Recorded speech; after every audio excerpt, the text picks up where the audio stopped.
patterns, for example, are very seductive, and we should be very careful in terms of what insights we take from patterns. So, any kind of order which we may see in the universe, we need to consider it in terms of what functionality it has. And in social systems, this becomes even more consequential. So, when we see patterns, they can often lead to prejudice if we are not careful.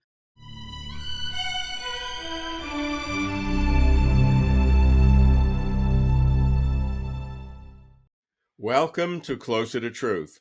I'm speaking with Saleem Ali about his sweeping, globally integrative new book, Earthly Order: How Natural Laws Define Human Life. Welcome, Saleem. I've spent the last few days with your book. I feel like we're old friends. It really presents a unified, holistic vision for what is unfortunately a disparate, fragmented world. Thank you so much, Robert. It's an honor to talk to you about the book, and I've been a great fan of your work. Thank you. Let's get right in by discussing what you mean by order. The title is Earthly Order. So, what is order? So I got inspiration for this book partly by reading Henry Kissinger's large book on world order. And I felt as though he was covering all of the very important political aspects of order, but that there was not a connection made to some of the planetary constraints which define the way in which human societies can organize themselves.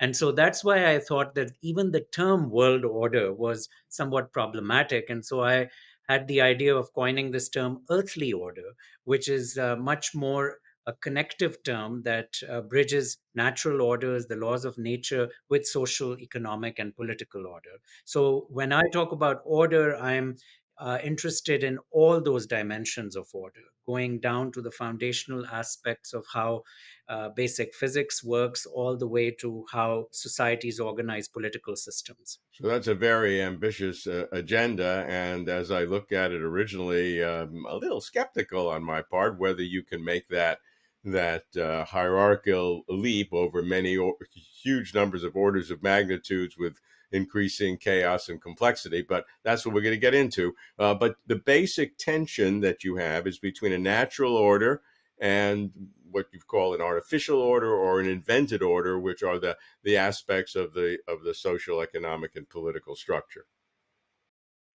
That's right. Yes. So order, the ancient Greeks defined it in terms of both the natural patterns of the universe, which they referred to as cosmos, but they also had the term taxis for order, which was invented order. So this book is very much an effort to look at both cosmos and taxis. And I've tried to make it very applied and functional. I talk about functional order because, as an environmental planner, I'm very interested in how we can apply foundational science to real world problem solving. And that's why I've been very heartened that the book has received endorsements from the chief environment officer of Microsoft, a business enterprise, as well as politicians like Isabella Teixeira, the former environment minister of Brazil. So the book is aimed at a broad audience, for students who are interested in foundational learning about order, but also those who may want to have a more in depth perspective on organizing business and political systems. Another way we can think about order is on a spectrum, at the other end of which would be chaos, or the other end would be randomness. How does that figure into the concept? Yes, so there is this essential tension between order and chaos, and both are essential in terms of how we want to consider the world from a sustainability perspective. If we want to chart a more sustainable outcome, we know that there are processes of what we call creative destruction in economics, for example, or evolution works with mutations and other kinds of systems. So chaos and order are constantly in this sort of essential existential embrace. And the book is very much aimed at recognizing that. It does not want to posit that order is somehow normatively a positive outcome, and it wants to be very critical, in fact, in terms of how we consider order, and also highlight the virtues of chaos in that regard. Hmm. You say the ultimate aim is contemporary global problem solving, so very practical, by understanding the basic tenets of functional order in natural, social, and political systems, which is a very ambitious agenda. Yeah, exactly. I mean, I think that if we really go into trying to understand how different kinds of efforts are being made to create smart cities, for example, or develop global systems of governance, ultimately we need to understand these constraints which are imposed by the laws of nature in terms of how complex systems emerge. And that's what the book tries to do, is provide that guidance so that planners can also consider that in the larger scheme of things. Look, I should give our audience a brief bio. We've been just getting into the book, but let me do that, Saleem. So, Saleem Ali was born in Massachusetts, but grew up in Pakistan, returning to the U.S. for his bachelor's degree in chemistry from Tufts and his master's and PhD degrees in environmental policy and planning at Yale and MIT, respectively. So, we're both MITers. He holds the Blue and Gold Distinguished Professorship in Geography and Spatial Sciences at the University of Delaware and is honorary professor at the University of Queensland in Australia. He is a National Geographic explorer and a young global leader of the World Economic Forum. So that is Salim's brief story. And I guess the first question that I had coming out of your bio was, how has your multicultural background contributed to your vision of earthly order?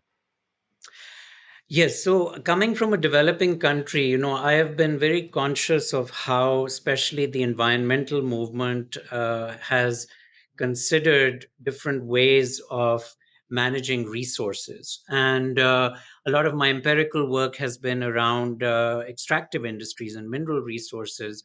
And we see that time and again when people start to talk about developing some kind of global governance system. We have international environmental treaties as a means of creating order in terms of managing resources.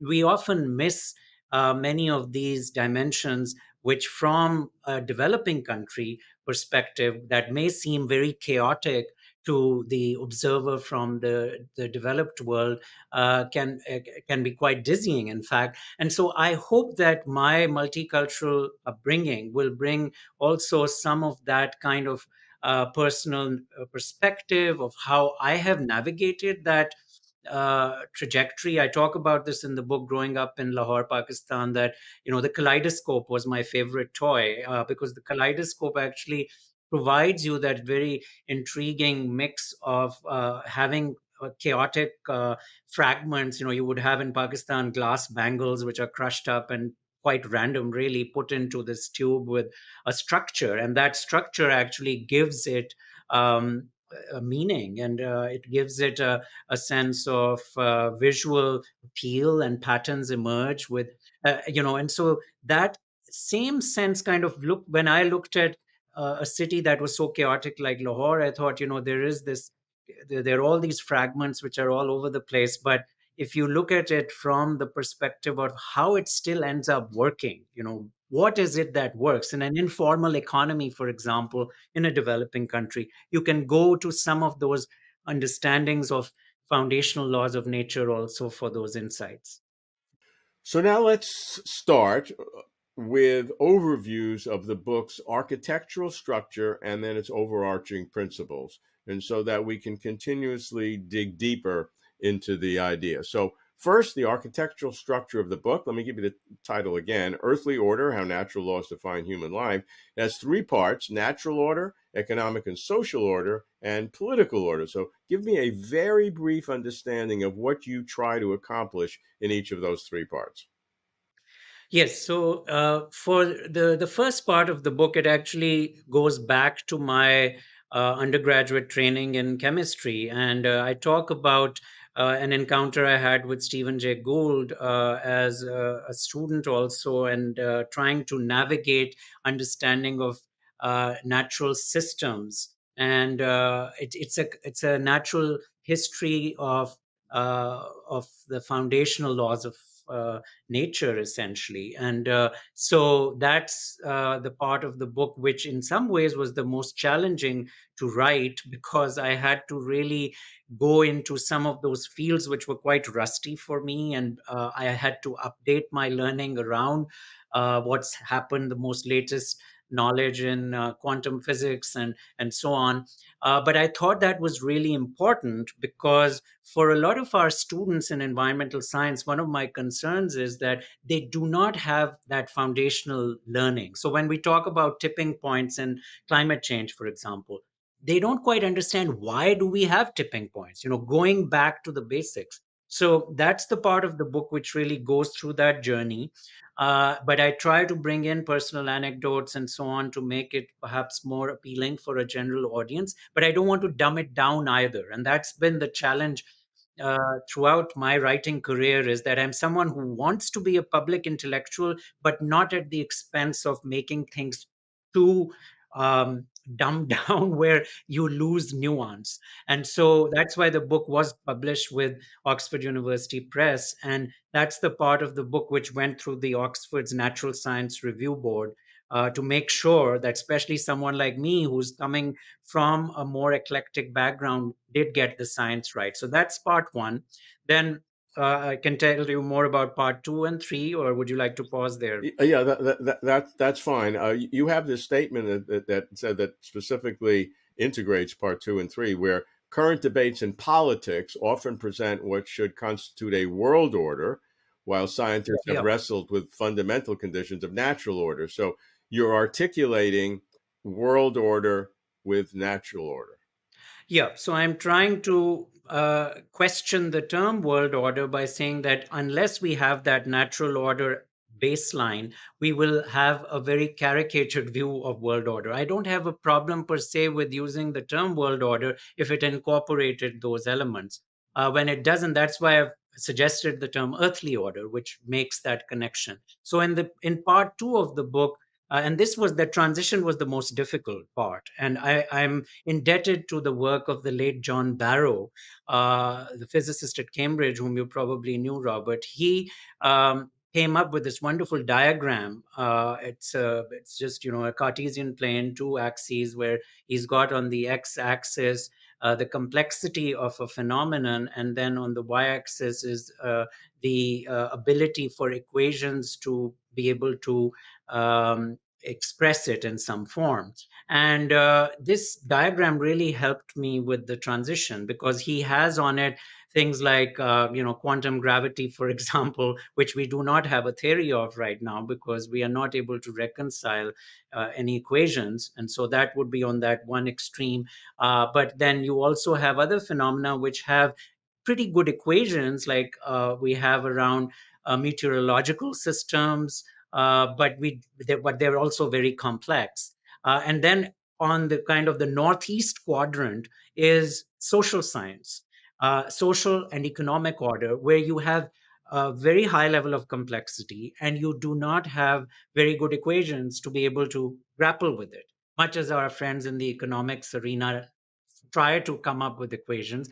They know that their models are going to be inherently imperfect for that reason. So that's what I try to do there in part two, is then to grapple with that aspect of how we use uncertainty and risk and probabilistic research methodologies to make sense of social and economic order in that space.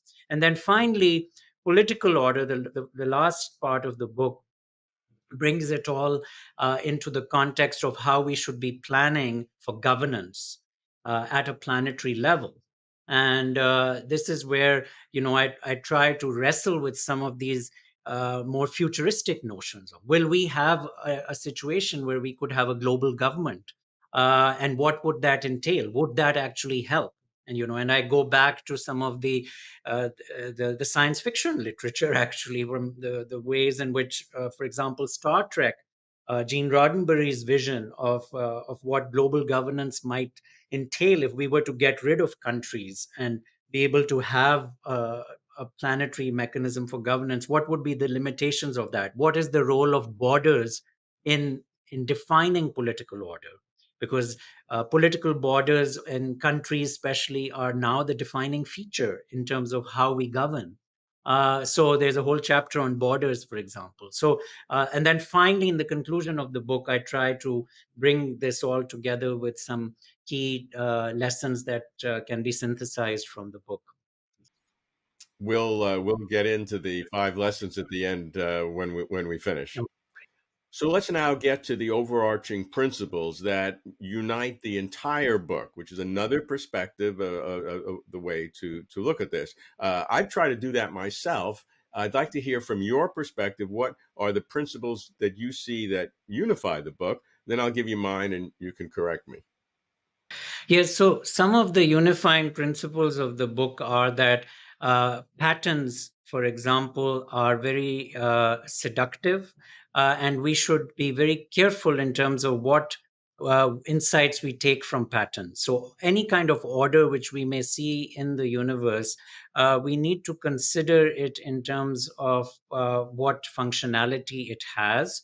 And in social systems, this becomes even more consequential. So when we see patterns, they can often lead to prejudice if we are not careful in terms of how we interpret them. That's how stereotypes arise, and stereotypes can lead to very problematic behavior in terms of societies. Another unifying feature of the book is that we should be willing to consider hierarchies, and complex systems uh, do not necessitate this notion of just letting emergence happen without having hierarchies. There's often this misconception people have that in complex systems, emergence should just be allowed to happen without any kind of sense of hierarchical systems. In fact, hierarchical systems actually do sometimes promote certain forms of emergence and creative behavior for that matter as well. So, for example, when we talk about planned economies, you Right. can have democratic systems and planned economies, so it shouldn't be one versus the other. And you see this tension oftentimes represented when people talk about stigmatizing the term planning overall, because there's this notion that planning is inherently autocratic for that matter. But the book also lays out how, whether it's in natural systems, we find those hierarchies and there are mechanisms whereby ordered opportunities arise. And at the same time, you can have more grassroots opportunities also for that emergence to happen and for democratic voices in the social context to emerge. So that's another important feature of the book in terms of the thread that continues in all the different parts of the book. So as I went through it, I like to think in these terms of overarching principles, the architecture, et cetera. So I came up with four unifying principles that occurred to me, and let me go through it, and then you can make your comment. We have definitely have an articulation. I haven't changed mine based on what you just said. So this is what I had just virginally with your book. So the first I saw is the concept of commonality of order in what's called the general systems theory sense. And general systems theory says that we can apply rules in reality at different levels of the hierarchy, as you said. So that was the first one. The second I saw was the expanding multiplicity of variables that generate increasing complexity. And so if you look at foundations of quantum mechanics into chemistry, and you look at political systems on the other extreme, you see that you have multiplicity of variables that generate increasing complexity, whether it's in a molecule or whether it's in a national state.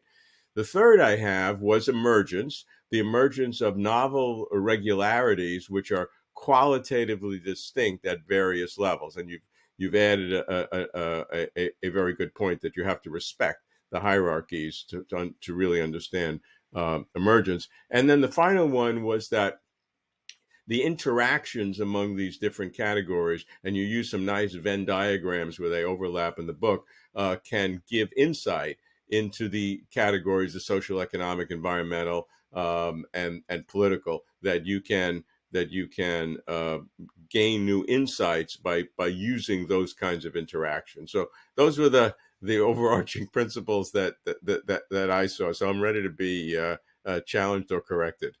No, that's fantastic. I think that's a very erudite reading of the book and its goals there. I might mention that with reference to the ways in which these hierarchies are decided upon, who decides, I think that in social systems becomes a challenge. And that's one of my other sort of lessons underlying this book, which is kind of maybe tacit, is that there needs to be some greater respect for technocracy.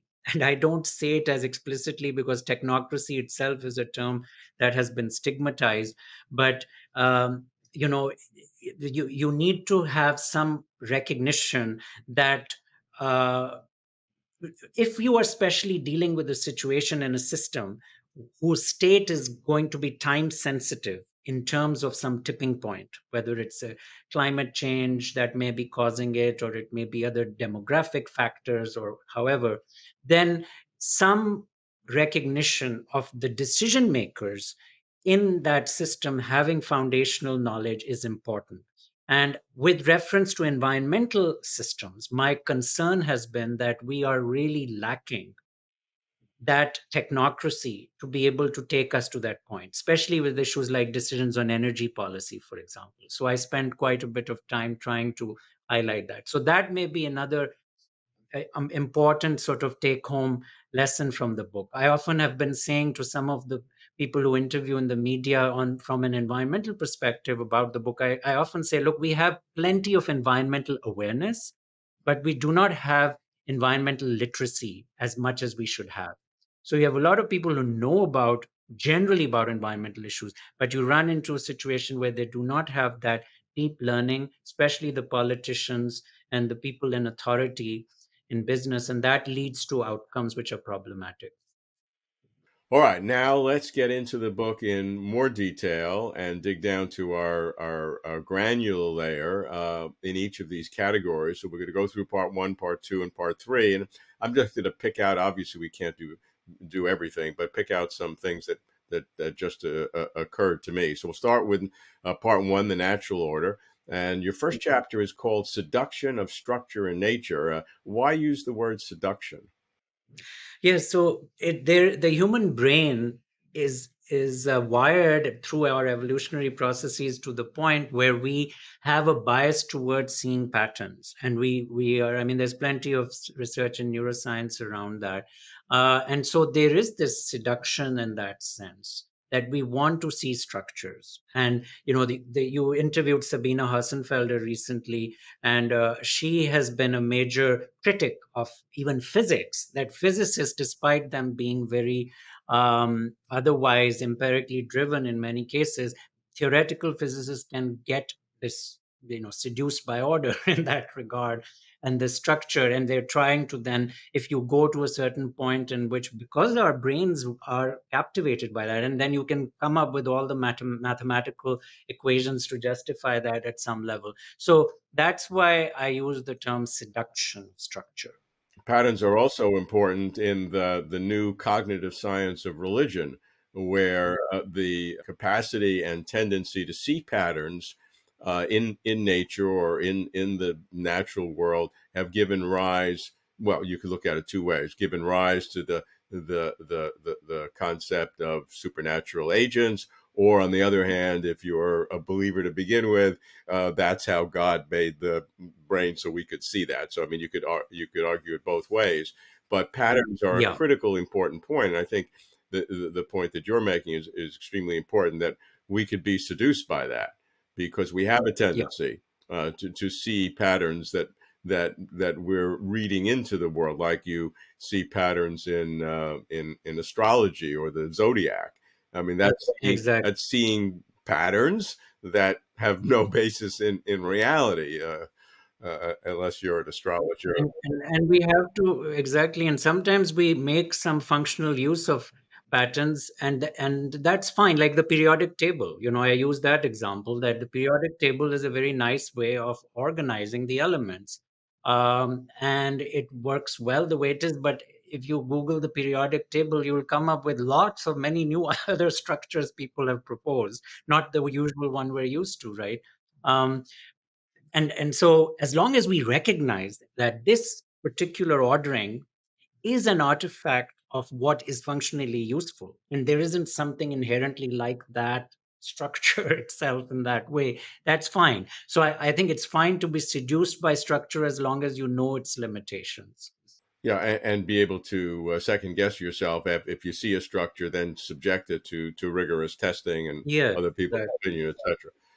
Another part of the first chapter deals with phases, crystals, material order, and I focused on the importance of phase transitions. In other words, critical points that radically change. I mean, we know water Yeah. from a solid to a liquid to a gas is classic, but it occurs in many different ideas. And the concept of phase transition is similar to a tipping point in Hmm. society. So this, Exactly. to me, was a wonderful part of the book because it was something in the natural order that we're discussing, which seems to have a very immediate application in a general systems theory sense to the social and political order. So phase transition in natural order to tipping point in the invented order. Absolutely, yes. And that's where the metaphor is very effective. But we recognize that the metaphor itself um, may have limitations in the social context, where you could prevent certain tipping points and through exertion of pressure and change. But absolutely, the actual complex systems theories that apply to those phase transitions would apply to a stampede, for example, in the case of a social system where after a certain point of reaching people behaving in a certain way, you get an outcome of a transition, and people are not behaving rationally at that point. Similarly, as is in the case of a phase transition. Yeah, but there is a strong similarity into how it works. Yes, Uh, absolutely. and can point us out. And we've had some tragedies at soccer matches in Exactly. Yeah. recent times that people cause a stampede, and that happened is kind of a phase transition, is what you're saying. Yeah. Yep. Exactly. At the end of the chapter, you have a little discussion of one of Closer to Truth's leitmotifs or themes on fine tuning. You don't talk much about it, but you sort of hint at it around. So, are there any secrets you have about it? Because we're looking to have new thinking on fine tuning. Yes, I think this is a key aspect of what I was referring to with the importance of nuance. We are really in a situation now, especially with science communication, where nuance is being lost. And fine tuning is a way of thinking through that, basically, that ultimately, many times, as the cliche goes, the devil is in the detail, and people being willing to consider those exceptions. Like I talk about, like the octet rule being used in chemistry many times, but we know there are exceptions to the octet rule. Why do they happen? So the fine tuning approach is kind of getting at those kinds of levels of scale where you need to then still have the ability to do more ad hoc analyses, and that ad hoc analyses have a very important role to play, both in natural systems and in social and political systems as well. But the concept of fine tuning often is used in fundamental physics or in cosmology to give some perspective on the nature of reality. Um, Yeah. is you touch on that, but Well, I think from a functional point of view, I do feel that some of those conversations, like are we living in a simulation or we are not, they are not as useful from the point of view of as a planner who's really trying to move. So I mean, at an intellectual level, I do find those conversations to be interesting, but from the point of view of the book, that's why I don't spend too much time into that whole question. uh, Perhaps consciousness is a bit more interesting and relevant for the discussions in the book, but I'm also I don't want to spend a lot of time in the Sure. book agonizing over those factors, because I feel then people get so tied up in knots with that they're not really willing to deal with some of the things that are whether or not we are living in a simulation, for example, as Nick Bostrom and others have argued, it is not of much consequence in terms of how we are going to plan for uh, Earth systems governance or other factors like that. So that level of scale becomes not useful for me. That's why I also don't spend much time about the whole origins of the universe, Big Bang type of issues. I mean, I touch on it a little bit, but those questions are not of much planning relevance. So Well, good. You're keeping your focus, and I appreciate that. In fact, in chapter 2 on the elements of earthly order, you deal with the carbon cycle and magnetic order, etc. Nuclear order. Did I read? I sort of had the sense that you're an advocate for nuclear power for sustainability. Is that right? Because that's a controversial. I I try to avoid the term advocate because I am sort of going back to the Carl Sagan kind of approach. I'm not interested in necessarily believing. I'm interested in knowing, and so it's not that I would in this particular case with nuclear power. I want to look at the data, and I don't want it to be a taboo topic. Unfortunately, it had become a taboo topic until maybe 6 months ago. Now, after the Ukraine conflict, it has become again much more at the top of the political agenda, especially in Europe, because of energy supply constraints. But my concern is that the data on nuclear risks, which we have now over 70 years of data, is not being effectively used in actually environmental planning for our energy policy. And the risk data is pretty clear that even conventional nuclear power plants, and we're not even talking about the next generation ones, even conventional ones are actually far safer than what the public perceives them to be. And so, when we're dealing with issues like baseload power generation, and we're talking about power density, for example, we need the public to understand that the reason why fossil fuels have had such endurance is because they are so effective at baseload power delivery. And the only effective alternative to fossil fuels currently we have for baseload power delivery without large storage, which is what you would need if you use some of the other forms of renewable energy, is nuclear.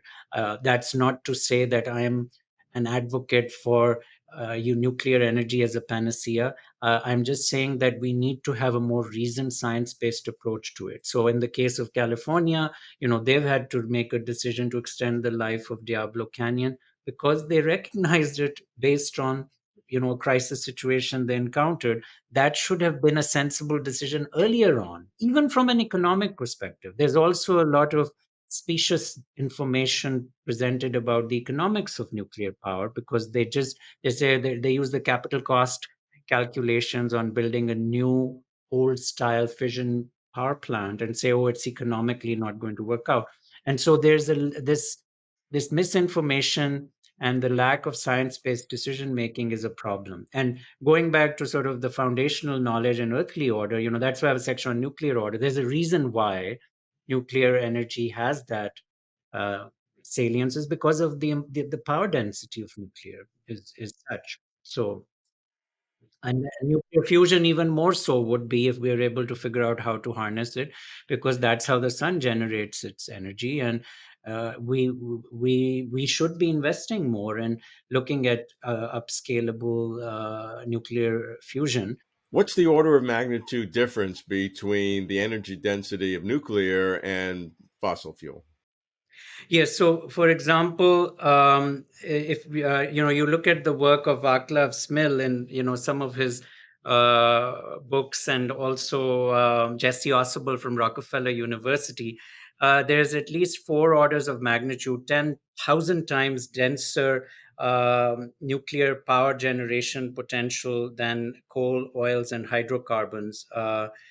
So, this is in terms of power density. So it's huge. If you look at, there's a graph in the book, and I used it in my class on Earth System Science. And the y-axis is a logarithmic scale because you couldn't fit a Yeah, graph on right, that, right. so That's it is remarkable. And that's with fossil fuels. If you bring in with wind and solar and all, it is uh, you can't compare it really in any sensible form. That's not to say that we shouldn't be investing in wind and solar. It's just to recognize that they have a different place, and there's a material energy nexus. So you need to be able to then, and this is another sort of fundamental aspect of natural order, is that we are constantly wrestling between how do we use materials and you convert them into forms of energy that can be useful for us, right? So there's this material energy nexus that is foundational to the universe, and to for human beings to be able to harness that material energy nexus. And when we talk about solar and wind, the material energy nexus is around the infrastructure is which is going to be needed to be able to usefully extract that energy. And that means we do have to think about those critical metals. We have to think about the infrastructure. And maybe that is a choice which is well worth making, as long as we are aware of it. And as long as we are then willing to invest in the space, in the extractive industries, and so on to resource it. What I fear is that we're in a situation now where a lot of the public, and especially a lot of policymakers, are not willing to consider that. And so then we get into a kind of precautionary paralysis, is what I say, because you can't really, you are afraid of nuclear, you are afraid of mining to get critical metals for solar and wind. You are even afraid of endangering species to put in solar panels in the desert. So then you are left with this then sense of despair that either you have to reduce the population or you have to have some kind of a massive reduction in per capita consumption, which to some degree is possible, but it's not possible for developing countries like mine and Pakistan, where already people are living on a shoestring. And so, then that's what I think. I hope I can bring a more pragmatic perspective to that aspect of the conversation. Yeah, I think that's one of the major contributions of the book, and one of the ways in which you see the natural order directly affecting policy by the structure of materials. I mean that is a clean relationship between the two concepts. So again, I think that's one of the highlights of the book to me. Chapter 3, you deal with circularities, cyclicality, sustainability, and you talk about the orders of the Gaia hypothesis Mhm. for sustainability. Gaia hypothesis is an interesting one, whether in the weak sense that's sort of a nice metaphor, or in the strong sense that the Earth is really alive. um, how does that impact sustainability? It sounds, I mean, to me, it sounds like a metaphor and really Yeah. not that significant.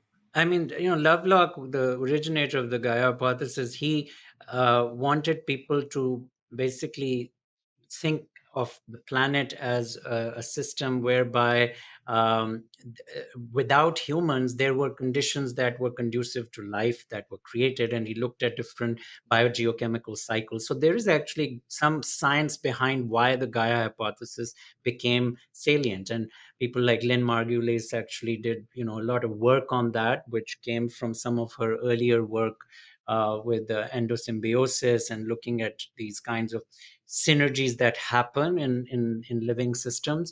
But definitely not saying that the planet is an organism. That part is just metaphorical. There are alternatives to that called the Medea hypothesis, which I also talk about, where people have argued that actually, no, the Earth is not a place which would otherwise be very supportive of life. And so I think there's a tension between Medea and Gaia in that way. I think, and that conversation is something, again, which scholars as well as citizens of earth system science and eco literacy should know about. So that I talk about. But a key message in that chapter, which is often missed by the public, is what is referred to as Jevons paradox, which is around efficiency. And that if you have circularity is a good thing. And in natural systems, we have circularity. And so industrial systems should mimic circularity. But the efficiency that you get from circularity is only going to be useful if we can still keep track of our overall impact. So we still need a systems view on the overall impact. So, classic example with hybrid cars, people often give, you might have a hybrid car which is much more efficient. You might have much greater recycling of the batteries and so on as well. But you may have a situation where you end up consuming more material or energy because you feel as though you are being more efficient. And so, as long as you are able to keep track of the total consumption or mileage, then you're okay. But just efficiency in and of itself is not a guarantee towards having a preferred outcome. You mentioned James Lovelock and Lynn Margulis on the Gaia and biological order. This is one of the joys of the book. I like how we meet this gigantic cast of characters, both historical and contemporary. I mean, just to give you flavor, Stephen Jay Gould on punctuated equilibrium and evolution, Herbert Simon on bounded rationality. I spent a lot of time on the satisficing. Of course, Frank Wilczek on new particles and time crystals, Frank Fukuyama on the political order. So I was asking myself, how many names, I mean, how many people do we meet in the book? I guess at least 100, but did you ever do a count? Uh, Yeah, when they were doing the index, I told them that make sure you mention all of those people because I want to have the audience be able to go to them, but they may well be there. I got one of the reviewers said to me, "Why are you mentioning that someone got a Nobel Prize? And is it that you are biased towards mentioning people who got Nobel Prize?" I said, "No, then I wouldn't have mentioned Lynn Margulis because I think she deserved a Nobel Prize in many ways, but for medicine, for her some of her insights on endosymbiosis, particularly, which have become very important later. But the reality is, I mentioned sometimes, occasionally, that the person got a Nobel Prize just to highlight that okay, they were recognized. But yes, that cast of characters is really important, and I hope to develop some educational materials with the book where we can have for the classroom that kind of activity around these people. Should we know too many of the Hollywood stars, right, in our classroom. I have to use Hollywood stars to make classes entertaining for my students, and I'm like, why don't these people know all these other stars of science, I think that's terrific. so That that's that's the goal, And so that's a goal of Closer to Truth. I mean, if you look at the 400 or so people we've interviewed over the years, 22 years now, every one of them have written works that are more articulate than what they can say. But when we meet them in person, like you and I are meeting now, you have a different connection. It's. I mean, I read the book and I love the book, but now that we're talking, it has a different feel to it. I have a deeper understanding, even though what you're saying now, because anytime we speak, is less articulate than the actual words on paper, which are carefully constructed and edited and re-edited and perfectly formed. But in terms of making the emotional attachment and interaction, this is what it's about. And as I said, that's one of the overarching principles of Closer to Truth. Yes, and I must applaud you for that. And you have also tried to reach out to people who are not maybe as well known in science, and that's also really important because just as with Hollywood, and this is actually a complex systems phenomenon, is that you get these attractors. Like just like you get celebrities in Hollywood, you get celebrities in science also, and so then people gravitate just towards them. And I think Closer to Truth and Michael Shermer and others, they have really democratized also the access of intellectual scholarship engagement in that regard, which is so important. Because before, we had that time where it was like Carl Sagan was the person, or Neil deGrasse Tyson, or you had a few of these people, Steven Pinker, or others, and now you've seen a blossoming of talent of people who have the ability to communicate through YouTube and so on. Yeah, I think that is a major aspect. What we try to do is give diverse points of view Mhm. in science and the nature of brain and mind and ultimate meaning and ultimate questions. As long as each view has a coherency to it, because there's a lot of, shall we say, amateur or crank people who have ideas that are also out there, and as they say, a crank idea is a crank until it's somehow proven correct, and then the world changes. So Totally. it's a challenge. All right, let's go on to part two, the economic and social order. And my initial thought was that I can see the connection between ecology and the environmental matters with the natural order. We talked about materials before. That's a wonderful nexus that draws those two together, but less so the economic, social, and we'll get to political as well. So that's the challenge that I just want to put to you for part two, is to give me some confidence that the natural order is as applicable to social economic matters as it is for sure to ecological and environmental matters. Yes. So, in terms of one of the ways in which one can think through this is the kind of work that has been done around cities and emergence of cities, especially the great work of Jeffrey West, and where basically you can apply a lot of the same kinds of concepts to understanding how cities emerge and grow. And cities are a microcosm of how larger human systems operate as well. So that would be one area, and I talk about cities particularly as well. And then the other aspect to this is just if you look at economic systems, just like when we think about the stock market and how you have different kind of emergent behavior in the stock market, very similar principles, and you can see that coming through collective intelligence, this notion of collective intelligence, and the way in which different kinds of outcomes come out synergistically with reference to the shared economy. These are other examples of how you can apply the same in social and economic systems. And then I've also looked at ways in which we need to consider the tragedy of the commons, which is more a natural resource driven issue, and recraft it in terms of how you could have smaller scales of operation of social systems leading to cooperative behavior. And so, some of my other work is around conflict resolution and peace building around natural resources. And so that's another way in which I've tried to bring this out. And, the work of Eleanor Ostrom, of course, the Nobel laureate in economics, late Nobel laureate, how she was able to also consider ways in which smaller communities were able to defy the tragedy of the commons and bring that through. And she used economic analysis to highlight that. So I think if you kind of look below the surface, there are lots of these kinds of examples which do come up in social, economic, and political systems.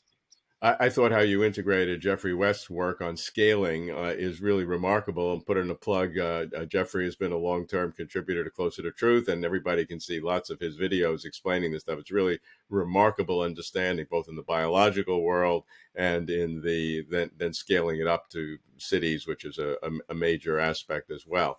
In part two, you have this wonderful story. Tell me about it, of your errorist T-shirt.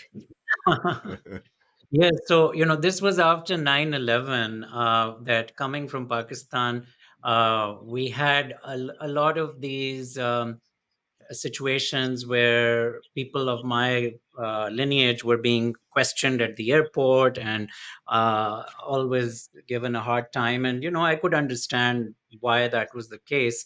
And so, one of my visits to Pakistan, my nephew, he gave me a t shirt and it said, instead of terrorist, it said errorist. So the T was missing purposely.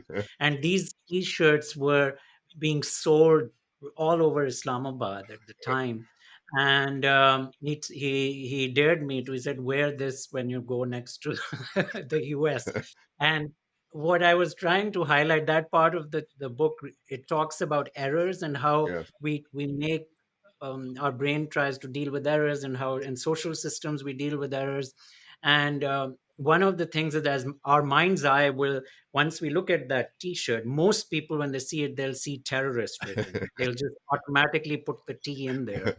So I tried to make that point from personal experience, and I didn't take up his dare, I think, to wear it at the immigration checkpoint, but I have worn it in the US. Yeah, and that goes back to one of the organizing principles of patterns, and so Yes, we infer that pattern, putting the T in there because that's what makes sense. That's what we're used to, and that's what we expect, exactly. and that's a danger. Yeah. That's extreme. It's a clever, funny story, but it really highlights the danger that we have in imputing patterns on people or things that we don't fully understand, but it can be, and that is the cause of stereotyping, bias, and all sorts of other kinds of things that we know. You had a brief allusion to science and religion Yeah. in part two. It didn't fit conceptually, and I just had the feeling that you try that was a subject of interest to you that you sort of got in there, and of course that sparked Yeah. our attention because the relationship between science and ultimate questions is another leitmotif of Closer to Truth. So, give me a very short version of Yeah. why you put it in there and what your feeling is about it. Yeah, so I try to make the point around when I talk about functional order that in social systems, there's a reason why religion evolved in social systems. Just like we think about other emergent phenomena, religions have evolved in some functional form. In some cases, they have served very important social functions, and we need to be willing to recognize them. And I use the example of, Winston Churchill made this quotation, and it's attributed to him. I believe it is him, and he said, "Whether you believe or not, it is a wicked thing to take away people's hope." And I think, we have Obama writing about hope, the audacity of hope, and all. I mean, a lot of the hope, if it comes from theology in a social system, even if it is not literal, it has purpose and it should be recognized. And I find it ironic that actually someone like Richard Dawkins, who is such a, you know, admirable advocate of science, but also a very vocal um, kind of evangelist for atheism, he came up with the notion of a meme. The whole notion of where he basically said you have genes and you have memes, because genes are conveying biological information and memes are conveying social information. Now, memes don't exist in reality in the same way as genes do, but he recognized that memes have value, even though they are figurative, right? So, similarly, I don't have a problem if certain kinds of religious traditions, just like a meme, they have value for people, and rituals have value for people, and they serve certain functional purposes. Like fasting, if you do it in a certain way, it has value biologically to it. And if people want to do it in that sense, that's fine. And so I bring that up in this context of religion and social order, but I didn't want to go too way down that hole, because then I could write a separate book on it. But my own view on science and religion is one that is very much focused on looking at the instrumental aspects of theology and seeing where there is some value that may be brought to people. But there, wherever you have absolutism that is exclusionary in theology, that has the same kinds of problems as the patterns and prejudice issue that we talked about. So as long as you'd have some adaptability within religious systems that prevent that. And unfortunately, when you and I both come from Abrahamic traditions, in terms of parental lineage or so on, however you want to call it, For sure, but for sure. there is this tendency for absolutism, particularly in Abrahamic faiths, which, especially in the case of Islam, has been more difficult to get over. And as someone who grew up very much in a Muslim family, this was a real struggle, because there were many parts of Islam which I did embrace in terms of the like alcohol. I don't drink alcohol, and I totally understand why alcohol is prohibited in Islam, but I don't want to impose it on others, right? But there were other aspects of it which were completely unsettling. And the problem being that because it's scripturally a religion which has much more scriptural um, a kind of inertia. Yeah. For what I mean, there is then the Quran is not considered just by Muslims as something that was written, but it was revealed, and so it makes it much more difficult to adapt. And that has been one of the reasons why there has been much less willingness for social change in some Muslim societies. But happily, that is changing. There is much more adaptability in many Muslim societies now, but we still do have problems in places like Iran, as we are seeing, where there is absolutism. So I try to be more nuanced also again about religion. I don't want to throw the baby out with the bathwater. Here's our commitment from Closer to Truth. When you write your book on science and religion, we will do a full episode on it and give, because what you're saying is very important. Although we like to deal with the fundamental ontology as well, it's a very rich area for discussion. So work on it, and you have a commitment to be back. Part three, you deal with the political order. Just a couple of things that occurred to me. I loved the diagram of stability versus openness, the scatter plot, where you have different countries and different societies, stability versus openness. And this is a challenge today with the so-called authoritarian states versus democratic states, and the kind of the blurred boundaries between them. So just give me a flavor for that. Yeah. Yeah. So this comes from, there was a very famous book called The J Curve by Ian Bremmer, who is a now, major commentator on CNN, and all people are probably familiar with his work.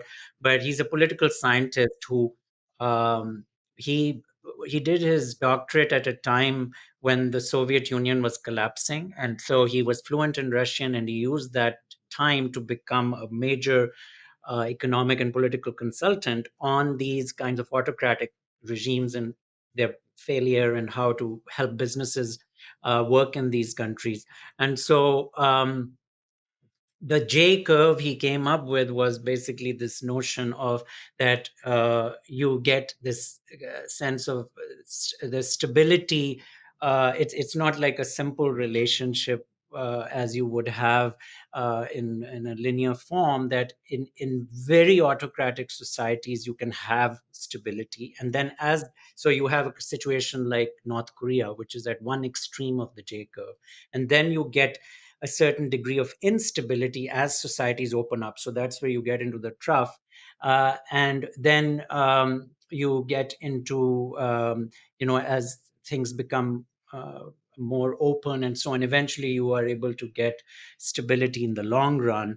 But what I tried to do in the book is look at another analysis of the J curve from the point of view of environmental indicators also, and what stability is given through having more environmentally conscious conduct in countries as well. And similarly, I also look at happiness and environmental behavior. So how people, how countries, in terms of their environmental performance, are countries with better environmental performance happier? And the answer is actually yes. So there's a good relationship there in terms of environmental performance and happiness and quality of life as well. Salim, now I'm going to be give you a hard time by putting your theories to a very tough test in political order. And I'm going to ask you some questions. Chapter 9 deals with borders and the importance of borders, and this has been an important part of your work. So, based on everything that you know in terms of borders, political, economic, social, cultural, and ecological, those are your five parameters of borders. How would you apply that thinking to Russia's invasion of Ukraine? Yes, so I think the situation with Russia's invasion is, and I've written actually an op-ed about this notion of how can we resolve the conflict from the point of view of naturalistic approaches, and the real conflict, if you look at the core aspect of the conflict, is around the delineation of the political border based on the old Ukrainian SFSR, which did not at the time recognize where there were Russian majority populations and where there was Ukrainian majority populations. But at the time, the Soviet Union never thought it would collapse, right? So these borders were not delineated based on that kind of notion. And so that's the border that was recognized when Ukraine emerged after the collapse of the Soviet Union. Um, but there were also other features because it was a vestige of the Soviet industrial establishment. You had, Ukraine was the jewel in the crown of the Soviet Union, and it was the most arable land and so on. So they invested a lot in terms of like the Antonov, the aircraft makers. They were Yeah. based in Ukraine. You had the nuclear power plants were in Ukraine, and so on and so forth. So that was the notion of the political order. Now, of course, you have 30 years of time moving forward, and you have now a different kind of identity that has emerged completely and has every right to, and was recognized at the time by Russia after the fall of the Soviet Union.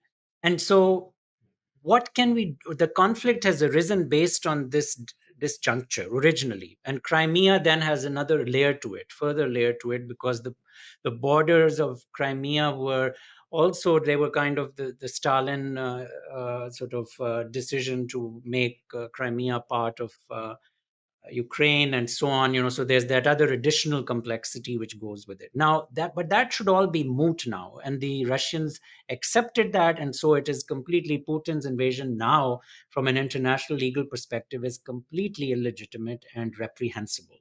However, one if we are as a conflict resolution person, you have to figure out pragmatically what are the ways in which one can resolve this. And so that's how I approach it now, and I would say, look, this region has actually some ecological characteristics and some social characteristics which may allow for some kind of hybridity as part of a peace agreement.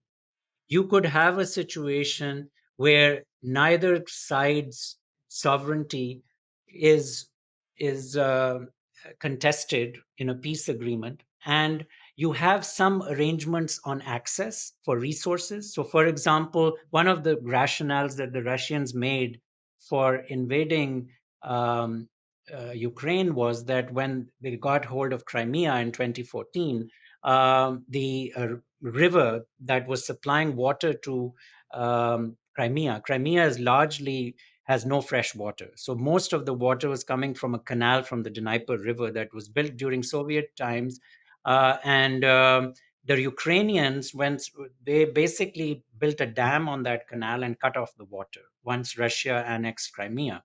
So the Russians took the Ukrainians to the European Court of Human Rights and all this. They're like that, water is being constrained. And of course, Ukrainians said, well, you invaded Crimea, so that's why we cut off the water. So you have no claim to it. It's your business how you get water to them. But it was actually an issue of natural resource access, which the international community did not pay much attention to since 2014. but the Russians use that in their propaganda. So, if we had had a more earthly order approach, the Europeans could have helped to try and resolve even that micro dispute, but that was never done.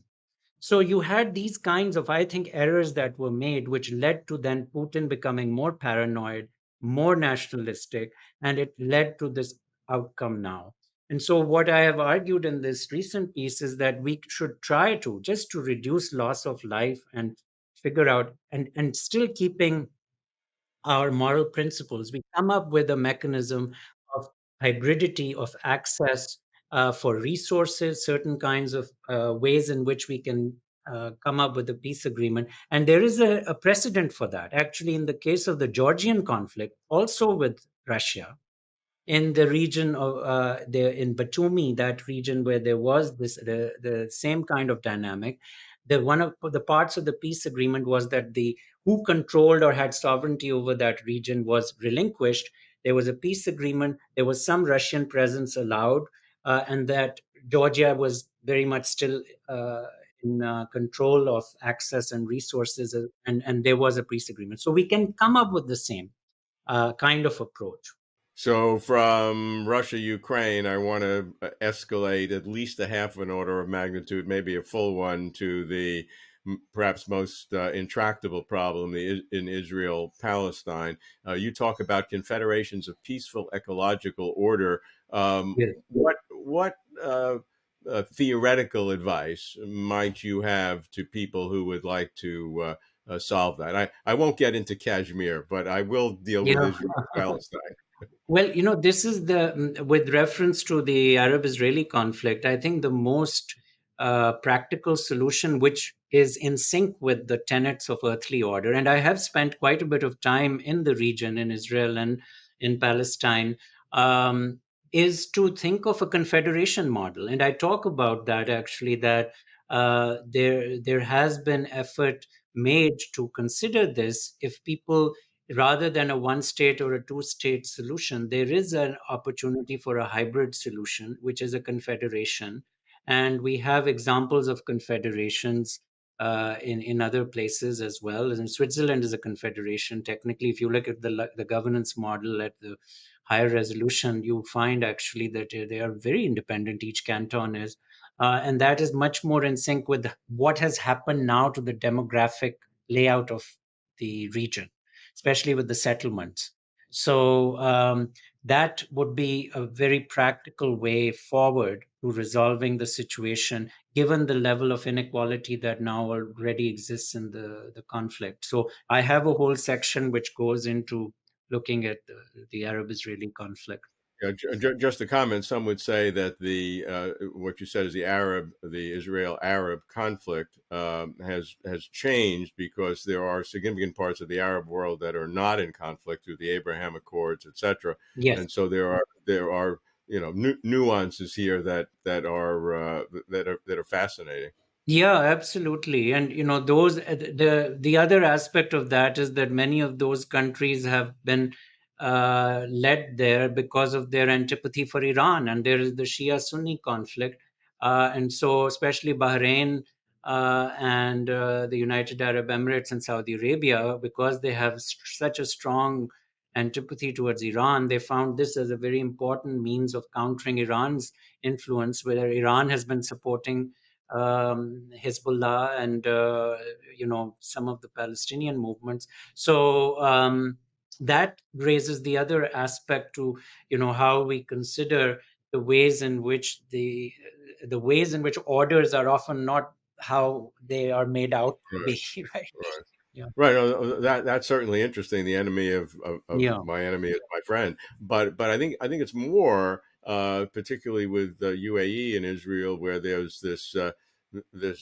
genuine feeling of, I wouldn't say necessarily affection, but recognition that there's great complementarity in terms of the vision of a technologically society that's open and that can use resources to build technologically, the future of humanity. That both of those countries, they're both small countries, The UAE has enormous resources, of course, and financial capability. Israel is a startup nation with great technologies and in the modern sense. And so there seems to be that sort of complementarity, which goes beyond the enemy of your enemy. Yeah, that's true. And I was at the Dubai Expo 2020, in fact, last year, where for the first time there was an Israel pavilion in the UAE, which was phenomenal. You know, they had laid out all of these technological innovations that they have implemented, and the UAE wants to learn from them. And that also brings in that point about earthly order, being that on environmental issues, that fact that we are very much constrained by planetary systems and climate change and so on. If we can learn from each other, if we can think more ecologically, that is for our betterment. I mean, the same should be said for the case with Lebanon and Israel having some peace agreement in the long run, because that they share an ecology, they share that system very much so. Okay, your conclusion is reconciling orders, and you have 5 lessons. I'm going to read each one and give me a very brief color description of each. So, lesson one: patterns raise useful questions, but not always useful answers. Yes, exactly. So, the patterns. This is going back to the concerns around patterns and prejudice. That when we see a pattern, we should be willing to ask why is it there, and are there exceptions to it? And is the pattern actually representative of something fundamental or not? And patterns should be taken with a grain of salt in that regard. Lesson two: natural order is ultimate, but humanistic order is proximate. Yes, so this goes to the point that you should be willing to consider what scale of analysis you want to. So, just like an image, you don't want to zoom into a pixel and say, that pixel is going to provide you the definition. You have to zoom out. So, we do know that pixel has some value, that someone has worked to make sure that that granularity of the pixel in the image is going to create some value, whether you're going to print it in a book or you're going to use it for YouTube.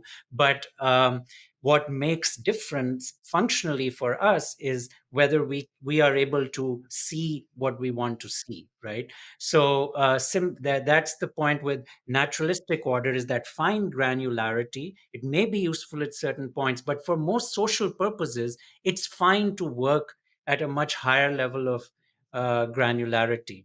And as long as we are okay with that, rather than trying to have a chip on our shoulder about one versus the other. And this goes to sort of the CP Snow, the two cultures of scientific revolution, where you want to be able to find a way to see which is good at what scale. What caught my eye in lesson two is you have these very brief allusions to parapsychology, which you do not dismiss, Yeah. and synchronicity, the Jungian theory of acausal connecting principle. So that's those are core areas that we explore on Closer to Truth. So Yeah, give, absolutely. give me a very short understanding of why you brought those Yeah. two in. So, synchronicity goes back to the notion of coincidences and trying to figure out whether there is some underlying reason why coincidences happen. And there is we need to be humble about these matters. We do not understand a lot of these factors. And I talk about even some of the empirical work that has been done in terms of, global consciousness project, other kinds of efforts which have been, very rigorous scientifically to try and measure what is happening in terms of energy flows and so on. So I am very much willing to learn from future research in that space, and and whether that is going to be something that is just metaphorically useful, or whether it is actually having some functional value, that remains to be seen, but it's absolutely worth further investigation.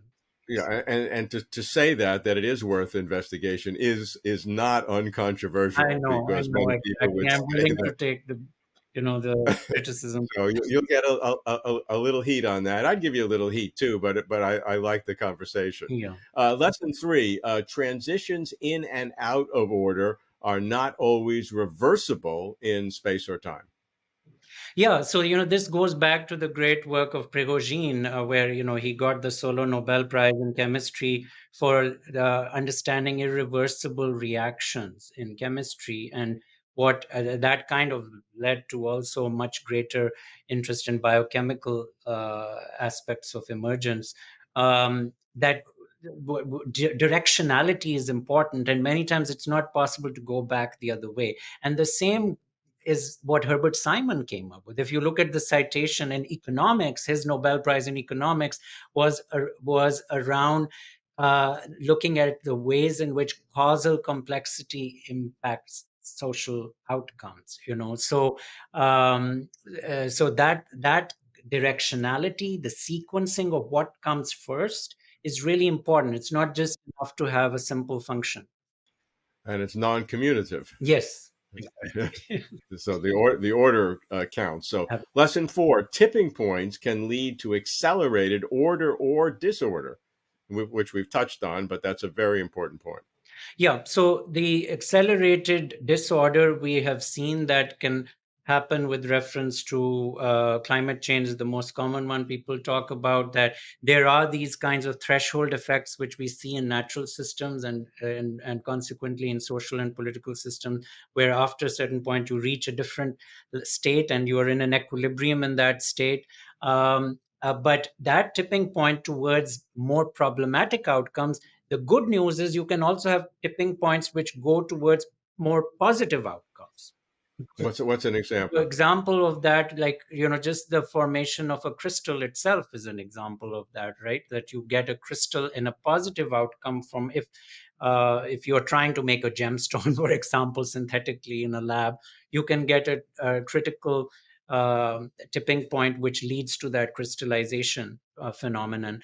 You could have the same in terms of just even the origins of life. Literature is kind of a positive tipping point example of what can happen there, where you then get How, accelerated activity towards some kind of order emergence. how about in social or political sense, so-called color revolutions that we saw Yeah. in various countries are an example of that, where you have this sudden spark.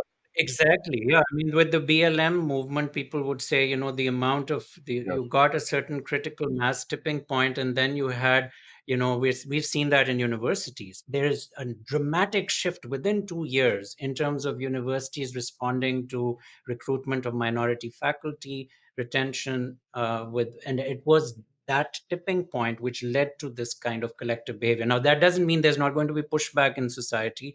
We're seeing all of that as well, but the fact that it has happened the way it did is an example of that accelerated tipping point.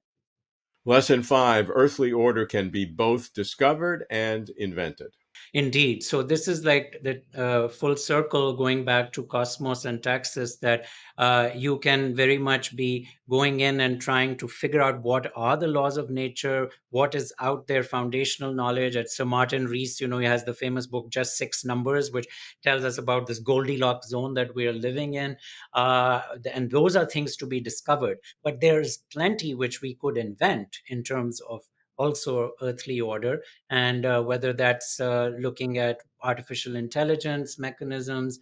And I do not have such a grim view of artificial intelligence as some of the other recent public intellectuals, and certainly Elon Musk has. But that would be an example of inventing order in certain ways, which could potentially be also very plausibly useful for sustainability outcomes. The coda of the book you call chromatic order, and the question you leave us with is this: how might disjunctures between natural, economic, social, and political orders be reconciled? Unpack that.